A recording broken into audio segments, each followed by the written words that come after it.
Hey everybody, welcome to the Jolly Roger. My name's Chef Brian, and today we're going to be making a baked mac and cheese. But not only just any mac and cheese, this is going to be a jalapeno popper mac and cheese. So, let's run through the ingredients real quick. I have some chianti. We're going to use a whole pound of this pasta. I'm going to use our Instant Pot, so I'm going to mix it with chicken stock to add more flavor. And if you don't have an Instant Pot, just make your pasta like normal. Just salt your water, bring it up to a boil, add in your pasta, and then cook it to al dente, strain. But this way, it's going to absorb all this chicken stock in our Instant Pot and it adds more flavor. Next, I have a smoked Gouda that we went ahead and shredded. And then I have some Havarti to pair with that. That is going to go into one of our mother sauces called a bechamel. Bechamel is just a thickened cream sauce. And then once we add cheese to it, it turns into what's called a Mornay. So we're going to flavor our Mornay sauce with a tablespoon of paprika, a teaspoon of garlic powder, a teaspoon of onion powder, and a dash of nutmeg. Then we have 2 jalapeños that I'm going to burn the outside of. Then we're going to steam it inside of an airtight container, dice that up to give a roasted flavor to this. And then our not our last ingredient, our topping cheese is going to be our Colby Jack, which is a great mild cheese that goes over top, and it's going to turn out really great. And then the last ingredient is the mother of all ingredients, would be our bacon. Now, we're going to put this in our oven at 425 degrees. I have a timer set for 25 minutes. It's probably going to take a little bit longer for that to get done, but that's where we're at. I'll bring you back when we get to cook. All right, so we're going to start with our pasta. I have a whole pound of pasta. We're going to go ahead and dump that in. I have 4 cups of chicken stock. And I have you overhead so you can see we want all of our noodles to be submerged in our liquid so it absorbs all of that.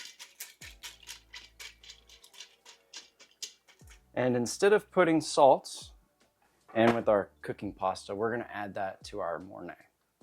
So we're going to throw this in the Instant Pot. And for y'all at home, what y'all do is you take the time on the box and divide it by half, and that is how long you're going to pressure cook. Our time on the box was 12 minutes. So I have it set for 6 minutes. And once that 6 minutes is over, we can go ahead and do a quick release on the pressure and strain whatever liquid we didn't need.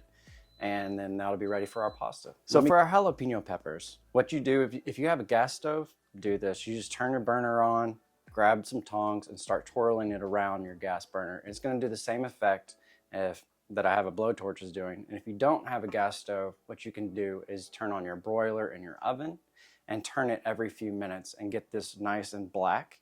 I have an airtight container. So once we get this blowtorched and it turns all black, then we're going to put it in here, close the lid, and let it rest for 10 minutes. That way that inside temperature is going to steam and we'll be able to take the flesh off of this.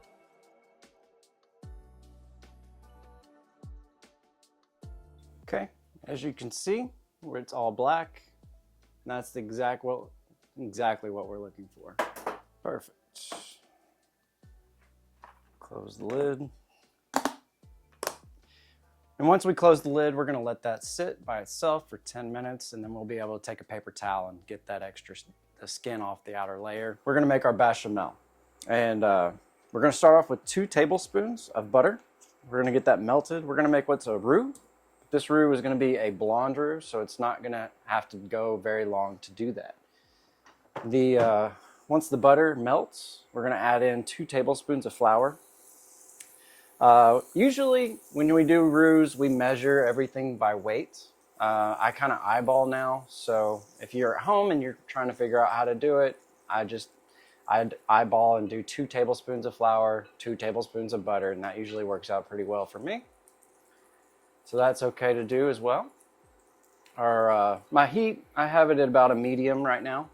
So we're just getting our butter melted and we're just cooking our flour just to get that raw taste out before we add in our dairy, which our dairy is 2 cups of heavy cream and 2 cups of milk.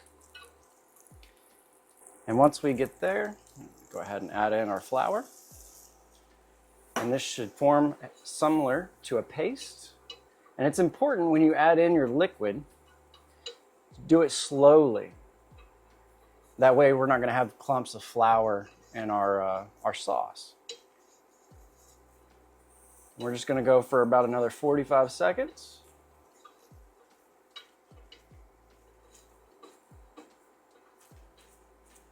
And for this video and for the rest of my videos, I will be labeling or putting all of our measurements and ingredients in the display or description down below.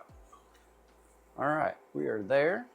We're gonna just add in a little at a time just to get everything incorporated. Get all these lumps. Nobody wants a clump of flour in their cheese sauce.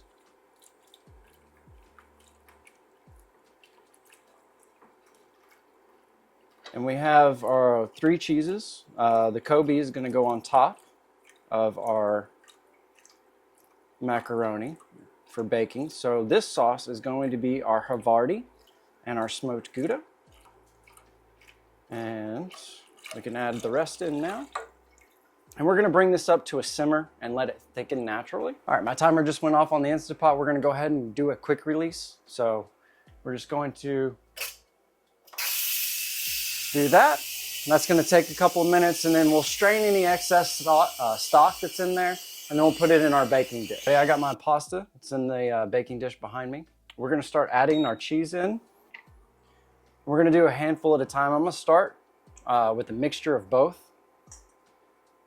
And I have my heat, I'm going to turn it on low medium, just so we don't scorch our bottom or in the rest of our dairy. We're just doing a little at a time because we might not use all of this cheese. It is quite a bit that we have going on. And as we're doing that, my timer did go off for the bacon. I checked it. It needs about 5 more minutes, so I set another timer for that. We're going to just add in a handful at a time. It helps to be smaller. And I went and shredded this Havarti. Don't do what I did. Trust me. Just cut it up into small cubes, maybe 1/4 of an inch by 1/4 of an inch. The smoked Gouda, you can shred it. And then the Colby Jack, I shredded as well. But that way you don't have gunk all over your grater and everything else. So, yeah, this is coming together. Definitely want the smoked Gouda. That's going to be a highlight of this dish.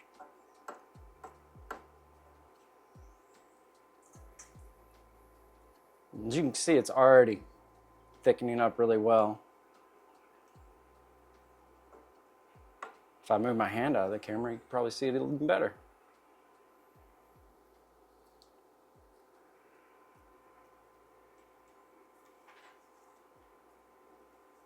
Yeah. And if you get your sauce too thick, which I might do, we can always add in a little bit more milk to thin it out.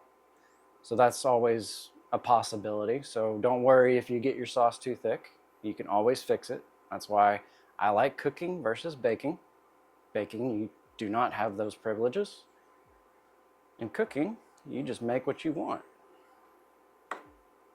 So we're getting to the proper thickness. I may thin it out just a little bit. I'm going to go ahead and add in our seasoning, our paprika, which is 1 tablespoon. Add in our garlic, which is a teaspoon. Our onion powder. And our nutmeg. Now, I did not mention one ingredient that we are using. Since this dish has a lot of fat, we're going to use Tabasco. And Tabasco is very vinegary, it's very acidic, and acid always cuts down on your fat. And you're not going to taste the Tabasco. And we're not looking for the flavor of it. We're just looking for the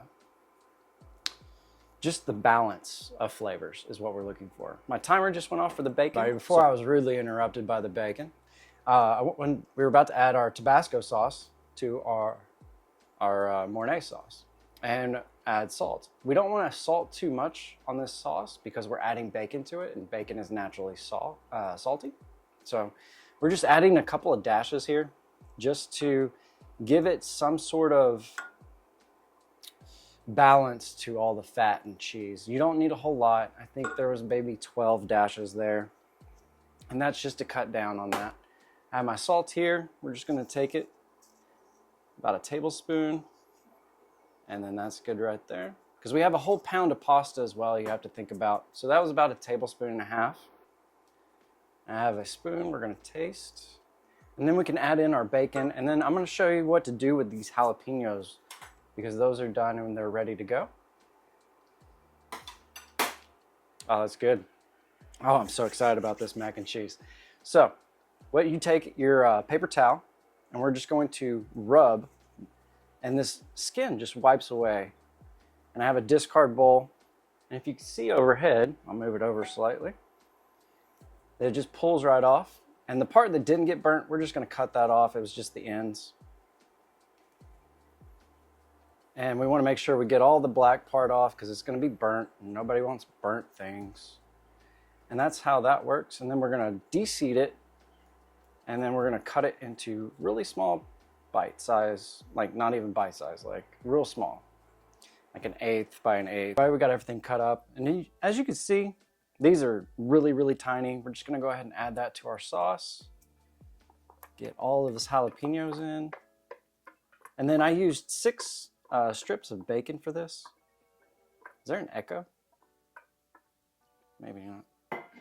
Thought there was. All right, we're gonna add in our bacon. Oh, this is gonna be so good. I can't wait. And then we're gonna add it straight to our mac and cheese. We're gonna do a little at a time, stir it up, and get everything all together. And then after this, we're gonna add our Colby on top of that. This is gonna be so freaking good.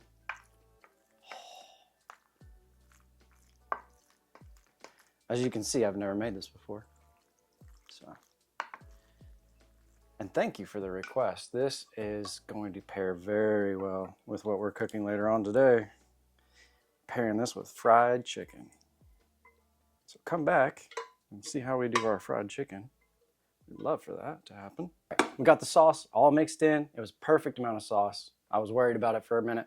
Now we're just gonna take our Colby Jack and just line the top of it. And then I have my oven set at 375 just to get this melted and heated through. And then it'll be tasting time. I don't know if I've ever wanted to taste something more, to be honest. Do an even layer. We have a lot of cheese here. And if you're lactose intolerant, I am so sorry. But you'd probably eat it anyway. Oh, I would. So this recipe is going to be great for, ball games. Heck, Thanksgiving's coming up. This would be a perfect side dish. Be a perfect side dish to anything, to be honest. So there we are. We got an even layer. I'm going to pop this in the oven. We're going to let it go for about 10 minutes. I'm going to check it. I pulled it out of the oven when the timer came out and let it sit for about 4 minutes. I can't wait any longer. We're going to do a taste test, plate it. My wife's going to come in. She's going to taste it too. Even though she's not a bacon fan, which is, I don't understand how anybody can't be a bacon fan. So, come on. Oh, cheesy goodness. That's how we're going to plate it. You want first? Okay. I'm so excited about this. I hope y'all enjoyed this. This was fun to make. I thank you so much for the request. I wish I would have came up with this years ago. So it is hot. But it's good.